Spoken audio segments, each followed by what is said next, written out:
Gimana ceritanya? Ya ini ceritanya. Kak kangen nggak sama keponakannya? Lumayan sih. Kemarin aku jemput sekolah. Lucu banget. Tadi ada video nih ya. Ngan sama kok Ruben Gajor. Mau tahu nggak jawabannya? Bayar dulu. Ntar dipotong-potong enak di elu dapat video FYP. Gue dapat AP. Bayar dulu. Ntar gue kasih materi nih. Biar tenang aja guys. Kalau ada gift-nya yang TikTok Universe, aku kasih materi. Biar tambah digoreng-goreng gitu. Belanja dulu. Enak aja lo belanja. Belanja cuma 25.000. Rugi dong. Yang bener aja. Ya enak aja. Nih kalau ngomongin nggak langsung disamber gitu ntar dipotong. Lu dapat berita. Gue dapat AP. Pada kakehan cangkem nih. Kak Wenda udah ngajakin ketemuan kok sama uncle-nya ya. Dia mencoba menjadi penetral yang baik gitu. Tapi kan sama anak-anak saya nggak ada urusannya gitu ya. Dia kan urusannya sama saya kan gitu. Cuman saya sangat sayangkan ketika itu terpancing. Sampai berita ini keluar pun tidak ada dari pihak dia ya untuk mencoba. Ya minimal kan ada orang yang menetralkan. Dia cerita aja ke sana, nggak ada sama sekali. Jadi buat saya gini, ngapain gue pikirin? Gue santai aja. Sebagai adik, semua keluarga tahu aku sama apalagi Wenda tahu persis. Aku selalu mengalah dan memohon maaf. Aku selalu mohon maaf jika ada kesalahan. Apa salahnya itu kan berbuat salah ataupun dianggap salah ya. Walaupun dianggap salah sering terjadi. Tapi kalau ditanya sedihnya kok sedih terus nggak teleponan lagi, ditanya lagi kita teleponan. Tapi kok Kak Jordi tetap main sama keluarga yang lain gitu. Kayak Ruben Onsu ini lahir tanggal 15 Agustus 1983. Dia berunsur air. Setelah itu Jordan Onsu ini lahir tanggal 12 Juni 1993. Jadi ini air ketemu air.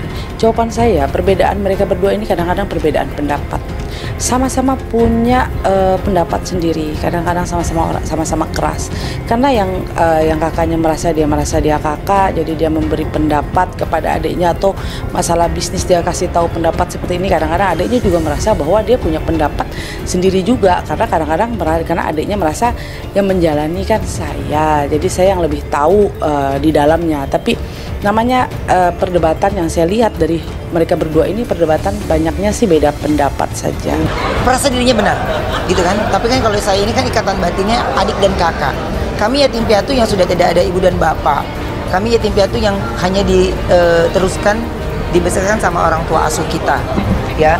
Ada orang tua asuh yang memang menjadi penengah yang baik buat kita. Tapi ya ketika argumen dengan argumen itu tidak bisa menjawab, ya saya cuma bilang adalah ya saya tidak pernah berhutang budi gitu ya. Saya tidak pernah berhutang budi. Tapi kalau ditanya, ada luka hati dari saya untuk hal ini. Kalau satu ada yang mengalah, mungkin adiknya mau mengalah, mendatangi saudaranya atau meminta maaf, mungkin akan cepat kok. Tapi kalau sama-sama gengsi, mungkin ini akan berpanjangan. Yang merasa tersakiti, yang merasa tuh pasti adiknya. Karena dia merasa saya tuh udah berjuang sebegini banget.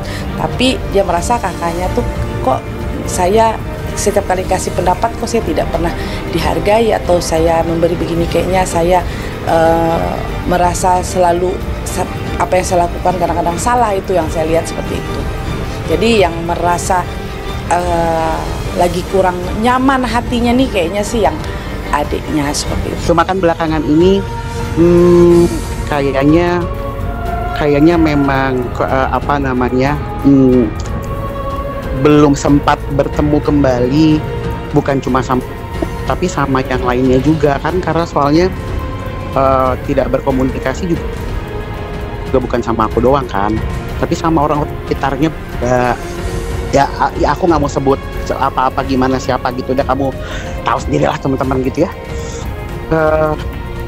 Ya udah Mbak, maksudnya nggak puyeng gitu loh, nggak berantem, nggak saling menjatuhkan, nggak saling mendukung, tapi ya masing-masing gitu. Hal fatal dilakukan Jordi Onsu ke Ruben Onsu padahal darah kandung. Psikolog kuak kondisi kakak adik. Ruben Onsu dan Jordi Onsu yang ternyata berselisih sejak setahun lalu kini harus mengklarifikasi. Pakar psikolog ikut menanggapi soal perseteruan antara adik kakak kandung Ruben Onsu dan Jordi Onsu sayangkan harus dibawa ke ranah publik. Seperti diketahui, nama Ruben Onsu dan Jordi Onsu mendadak jadi perbincangan publik saat ini. Hal tersebut tak lepas dari pernyataan Ruben dan Jordi Onsu yang sempat mengungkapkan bahwa hubungan mereka sedang tidak baik-baik saja. Menanggapi hal tersebut, pakar psikolog Rosemini Agus Salim pun ikut memberikan komentarnya. Terkait permasalahan itu, psikolog yang kerap disapa Bunda Romi ini menilai bahwa suatu perselisihan di tengah keluarga sebenarnya merupakan hal yang wajar saja terjadi. Pengakuan itu dikatakan Bunda Romi dikutip dalam YouTube Intens Investigasi. Kalau saya lihat di dalam keluarga, walaupun itu kakak adik atau saudara kandung, kemungkinan untuk adanya selek atau adanya ketidaksesuaian itu pasti bisa terjadi. Namun menurut Bunda Romi, hal penting yang harus diingat dalam permasalahan tersebut adalah bahwa mereka masih mempunyai ikatan darah. Oleh sehingga Bunda Romi menegaskan bahwa seharusnya permasalahan itu tak membuat hubungan persaudaraannya menjadi renggang. Pasti yang harus diperhatikan adalah mau gimana pun juga tetap aja adik kakak. Pasti yang harus diperhatikan adalah mau gimana lagi pun juga tetap saja ini adik atau kakak saya, terang Bunda Romi. Tak hanya itu, Bunda Romi pun juga sangat menyayangkan mengapa permasalahan ini harus dibuka di ranah publik. Ruben Onsu dan Jordi Onsu yang ternyata berselisih sejak setahun lalu kini harus mengklarifikasi. Pakar psikolog ikut menanggapi soal perseteruan antara adik kakak kandung Ruben Onsu dan Jordi Onsu sayangkan harus dibawa ke ranah publik. Seperti diketahui, nama Ruben Onsu dan Jordi Onsu mendadak jadi perbincangan publik saat ini. Hal tersebut tak lepas dari pernyataan Ruben dan Jordi Onsu yang sempat mengungkapkan bahwa hubungan mereka sedang tidak baik-baik saja. Menanggapi hal tersebut, pakar psikolog Rosemini Agus Salim pun ikut memberikan komentarnya. Terkait permasalahan itu, psikolog yang kerap disapa Bunda Romi ini menilai bahwa suatu perselisihan di tengah keluarga sebenarnya merupakan hal yang wajar saja terjadi. Pengakuan itu dikatakan Bunda Romi dikutip dalam YouTube Intens Investigasi. Kalau saya lihat di dalam keluarga, walaupun itu kakak adik atau saudara kandung, kemungkinan untuk adanya selek atau adanya ketidaksesuaian itu pasti bisa terjadi. Namun menurut Bunda Romi, hal penting yang harus diingat dalam permasalahan tersebut adalah bahwa mereka masih mempunyai ikatan darah. Oleh sehingga Bunda Romi menegaskan bahwa seharusnya permasalahan itu tak membuat hubungan persaudaraannya menjadi renggang.